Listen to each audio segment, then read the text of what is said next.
This is the halftime show with Omar Adori on Pulse 95.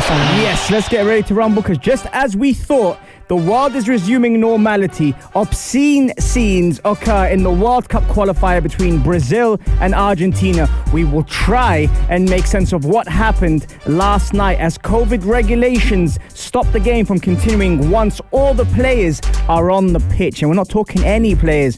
Your Messis, your Neymars, your bad boys, your big players end up getting called off the pitch due to COVID regulations. Find out what happened on the show later on. In the health and fitness segment, ever wanted to pick me up and didn't know who to go to?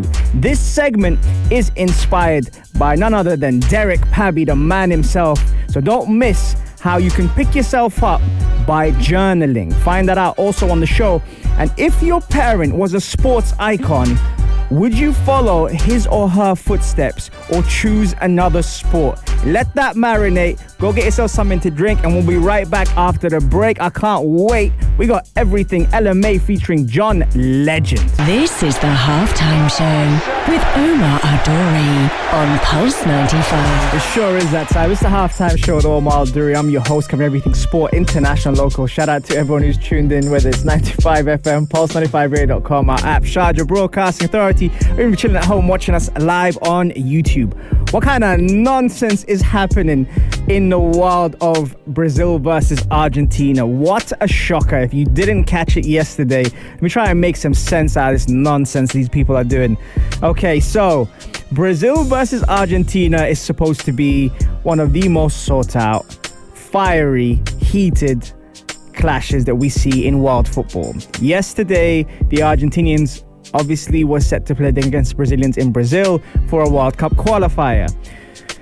Oh man, how do we do this? All right, so the reason why the Brazil versus Argentina match got stopped is the Brazilian Federal Police walked onto the pitch to detain 4 Argentinian players from the Premier League. Now, for those that don't know, obviously there is certain countries that are red listed and you're not allowed to go in there without quarantine, like the UK and Brazil, but obviously Brazil to the UK. So they're doing it vice versa. So Cristian Romero, Lo Celso, Buendia and Emilio Martinez apparently lied about where they entered the country from. Ridiculous. It sounds crazy, but obviously there is an exception in sport that if you're an athlete and obviously you come by private jet, then you're allowed to kind of to compete. And so these 4 players flew from England to Brazil to represent their country, Argentina. Why they waited for 9 minutes of the game to be played for these federal officers to run on the pitch and stop the game, I honestly lost for words. I mean, COVID does some crazy things to us, but this is like next level. This is like a point now where everyone's talking about it. The Moroccan national team are being detained as well because they're on international camp and they're not allowed to play and isolate. And it's just, so if we have the pandemic still happening and certain countries are not allowed to host or quarantine, especially in a short period of time where you have to get all these international friendlies, why schedule them? Everyone has just got back to their leagues, domestic leagues and etc. The Champions League is starting next week, and now they've had the audacity to be wondering why, this is happening. The reason why this is happening was because the political side of the game, especially when people who don't understand the game are in charge, allows this to happen. So if obviously those players from Argentina who play in England are not allowed to travel to Brazil, why was that allowed to happen? Where is the breakdown in communications? How important is this game? And also, not only that, the fact that those players have traveled and still not been able to compete has now put not just thousands in jeopardy, but also it now hinders the teams, the club teams that these players play for, because obviously if they had stayed here, then they wouldn't need to quarantine, and especially with the red list and then going back to the UK from Brazil, then they're going to need 10 days and they haven't even competed. So it's, when it was happening yesterday, everyone was again dropping messages. Omar, are you seeing this? Are you watching? Why do it? Why put yourself in that situation? It baffles me to see the amount of people in charge of FIFA, UEFA. Just like how Hungary got banned for racially abusing players, but because it was a different competition, they were allowed to have fans against England last week. None of this is making sense. And so with all these things still in the grey, why have the games played? Why actually put all these people in jeopardy if there's quarantine, there's rules, there's racial abuse, there's inequality? All these factors are coming into it, and none of it makes sense. And now England face Poland on Wednesday. They just beat Andorra yesterday. But unless they are in England, again, all these players that have to come back to the domestic league are going to be either quarantining or trying to get themselves safe back home without having to affect anyone, because they may affect their club, which may then put the league on hold again. It's just one domino after the other. What do you guys think? Text me on 4215 at the Salat, or slide into my DMs at Omar Duri. Coming up next, we are talking about journaling your mood. If you ever needed a pick-me-up, I think this segment might be just for you, because I was talking to a friend of mine the other day, Derek Pabi. Shout out to Derek Pabi. And he put things in perspective where it just made sense at the right time. And I'm going to share that with you so you can do exactly the same thing when you need a pick-me-up, because you know what? It's good to be kind. Coming up next, we've got Ben Longcall, Addict Acoustic. What a tune. We're in that vibe today.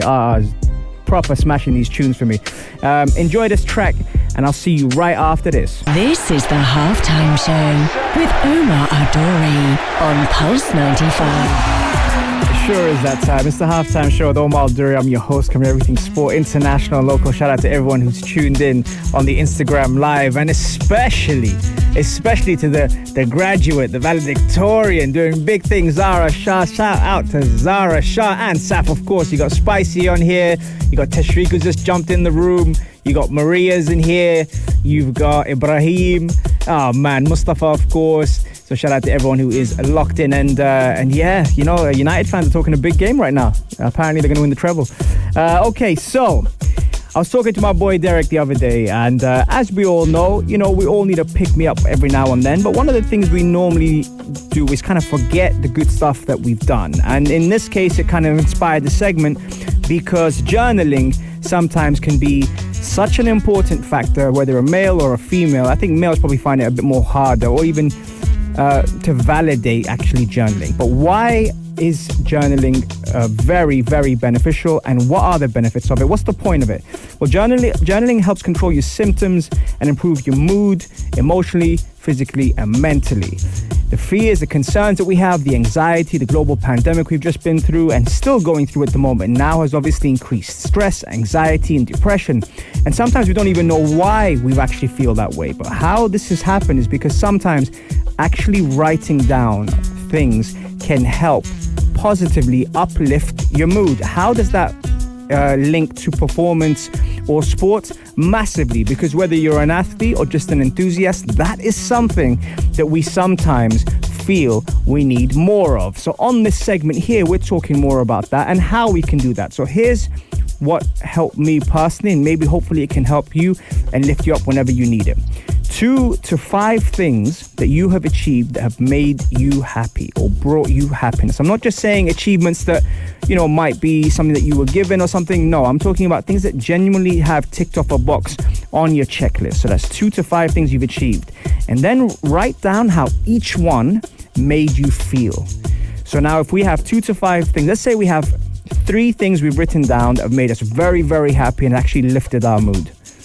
Then after that, for each one, describe the feeling it gave you and put that down as well.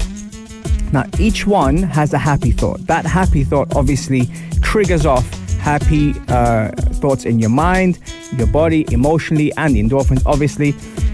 That is a way to exercise your happy moods. And people might think, well, what's exercise got to do with journaling? Well, actually, in putting that into practice, manifestation actually helps with performance. So that is something where, regardless of how successful we are or how hungry we are for success, writing things down, it could be the smallest thing that's happened to you, can actually pick up your mood and remind you of what it's like to be happy. And that will then snap you out of what you were thinking of, or maybe even just a vibe that you were in. that is 100% a practice that if we do often, you tend to actually snap out of it. So here are 5 good for you virtues of journaling. Reduce stress, and overabundance of stress can be damaging to your physical, mental, and emotional health. It improves your immune function. It keeps your memory sharp in case you would have forgotten something that you would have done and how good it felt. It boosts your mood and it strengthens your emotional functions. And that's why today we are talking about journaling and how that can help you, whether you're a male or a female, uplift your mood. Shout out to Derek Pabi for this one. We're going to take a quick break. Here's some JP Cooper September song. Seeing that September, don't say I don't look after you guys. This is the Halftime Show with Omar Adori on Pulse 95. It sure is that time. It's the Halftime Show with Omar Adori. I'm your host, covering everything sport, international and local. Question I have for you for today. If your parent was a sports icon, would you follow his footsteps or her footsteps, or choose another sport? That's a good one to think about, you know. And I can think of a couple of athletes who were icons and their children came out and represented the same sport, and it was never the same. I've got a couple people here saying they wouldn't. Terry saying pick something else so you aren't forever compared. Mustafa saying something else for sure. Masoud is saying definitely I would. You know, these are factors that I think forever you're going to be compared to. And the reason why I'm saying this is because David Beckham's son Romeo signs his first pro contract at the age of 19. That's a tough one, you know. That's a very, very tough one. He signs for US team I can never say this name. Fort Lauderdale, is that right? Fort Lauderdale.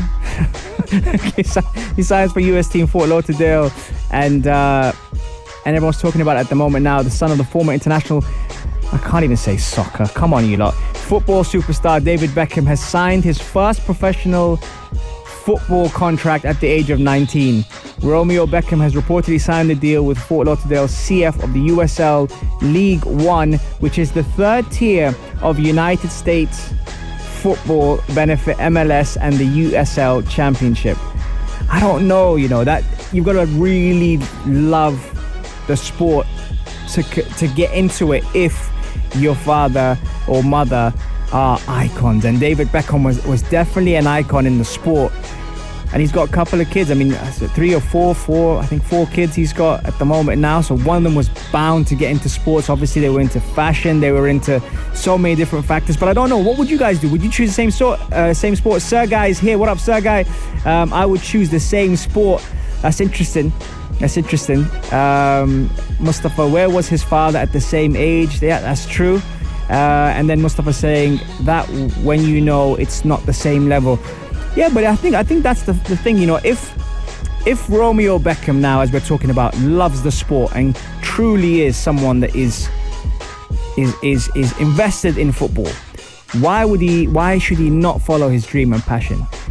You know, we've seen icons in the past. You know, your Zidanes, your Schmeichels, you know, your Kluivert, Patrick Kluivert. I don't know if you remember him. His son, Justin Kluivert, I think, is also super talented.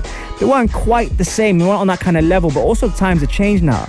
Sport has changed. Sports science is there. Technology is there. Looking after themselves. They got all sorts of, technical staff, sports scientists, sports psychologists there at the club. And I guess now, looking at Romeo Beckham, his name is there. People, as soon as they hear he's a Beckham, will know that he's obviously David Beckham's relative, his son, and that puts a lot of pressure. So the opposition that play up against him would probably want to leave a mark on him. And we could see all these different types of athletes that have, you know, LeBron James is another one. You know, how talented is his son at the moment? But every time he does something, you know, good, they're looking at his father. They're thinking exactly what we're thinking. And is he going to be as good as him? Is he going to be as great as him? And I wonder if, as parents, you want your kids to be able to fulfill those spots. It's very, very tricky. It's a very fine line. Question here: do you not think everyone will always think he's only where he is because of his father? he will have to work harder to prove people different. I agree with that. But you see, if he has it in him, and genetically, by the way, David Beckham was one of the most hard-working players out there, and sometimes his image actually wasn't in his in favor for him, because all his teammates actually respected his work ethic, and he knew what he was good at and he knew what he wasn't good at, and so therefore it made sense to be able to kind of see, the goods and bads in all these people. So I think there's mixed things here. Some people saying they would, some people saying they wouldn't. Zara is saying, if it's what I wanted, I would 100% do it. Yeah, I agree with that. Maria, choose another sport so she can excel, so I can excel myself on my own. Yeah, that's a good one. That's a good one. Mustafa, did he get the contract because of his skills or because of his last name? Yeah, but you also got to think about where he got the contract. He got the contract in a third-tier league in the US. And with all due respect to, obviously, the US, that's something that, if it was like, for example, a Premier League club or a Championship club even, then you could probably say that. But playing in Fort Lauderdale, I wouldn't think is Champions League standard. So, yeah, I'm kind of on the fence on this one.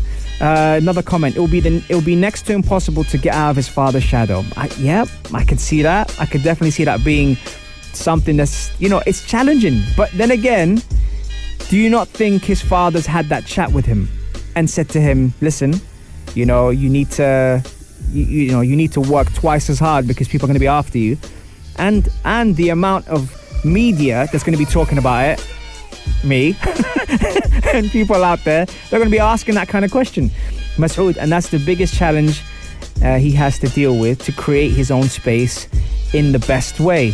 Yeah, you see, you'd wonder, and the father, having been through what he's been through and seen, different leagues, different cultures, been able to perform at the highest level, must have put his arm around his son, who's 19, and said, Romeo, this is not going to be easy. You're going to have to work twice as hard. I think that's where things kind of go, with that. Because you see, Peter Schmeichel was one of the greatest goalkeepers ever to play the game. His son, Kasper Schmeichel, has actually won a Premier League, but has never been put in the same conversation as his father as one of the best goalkeepers ever.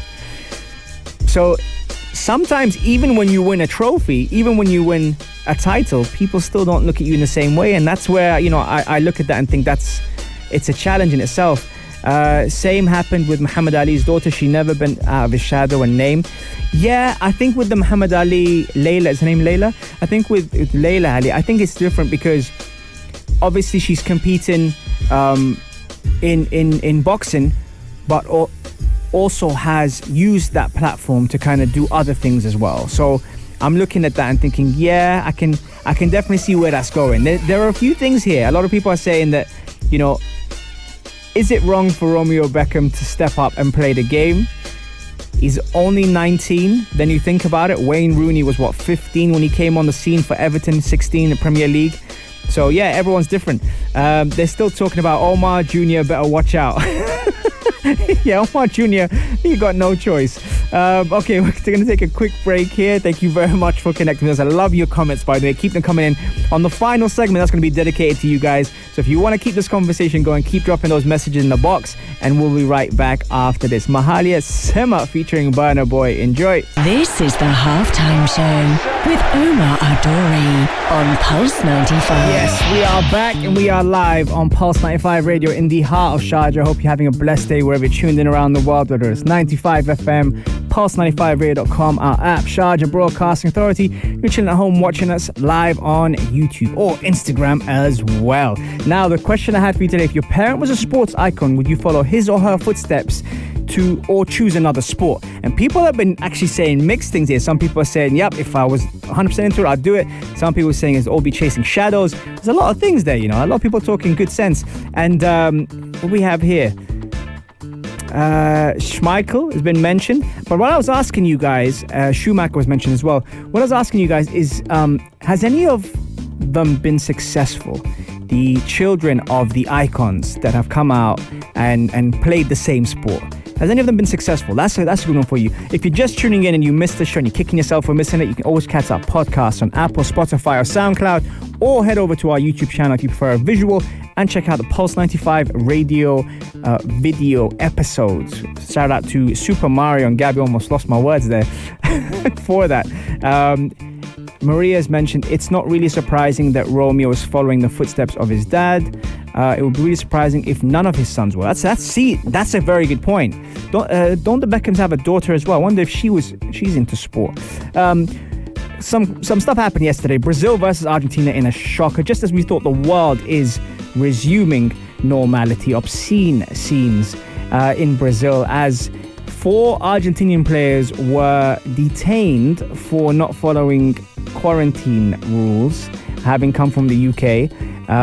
Romero, Lo Celso, Buendia, and Martinez apparently lied about which country they came from, and that has caused an absolute stir 9 minutes into the game. I mean, nuts. We spoke about that in depth earlier. We also spoke about Romeo Beckham signing his first pro contract and whether you would follow your father's footsteps or mother's footsteps if they were sports icons. And what probably a really, really top segment, if you missed that, is how to lift your mood by journaling. Wicked segment. Shout out to Derek Pabi again for inspiring that segment. Make sure you do actually drop us your comments, your feedback. You can Google review us as well at Pulse 95 Radio and tell us what you think of the show. Obviously, we talk about things like mental health and gut health and how important the brain is on performance. We've got a couple of big guests coming on the show. I'm not allowed to announce it yet, but I'm working on it at the moment, and I'm really looking forward to one specifically. But I guess you're going to have to stay tuned to know who that is. Shakib is saying the Maldini family, Cesare Maldini and Paolo. Yeah, that's a very good one. I like that one. Yep. See, people often remember Paolo Maldini and not Cesare, but that's a very good one, Shakib. Very good. You hear more about siblings being successful rather than parent-child yours. That's another good point. The Williams sisters. That's an obvious one out there. Depay and Daily Blend. You know when people reach a level, they're not related. Federico Chiesa, yep, and I believe his father was Enrico Chiesa, so that's a very, very good one. I mean, this is good, man. I like this. I'm telling you, it's okay. You can tell them I'm coming on your show. Mustafa, you're always welcome. All right, we are reaching full time on the halftime show. If you like what you see, like I said, make sure you leave a review on our Google and Pulse 95 Radio. This is almost a wrap here, but you remember you catch me every Monday, Wednesday, and Saturday, 3 to 4 on the only place to be at 3, the halftime show on Pulse 95. Sending you peace and blessings and love to everyone out there. Coming up is the Adhan prayer for Asr, but I will send you love and blessings. I'm out. If you liked this episode of The Halftime Show, drop a like and subscribe. 95. Be sure to follow us on Instagram for all our daily updates and top stories. Pulse.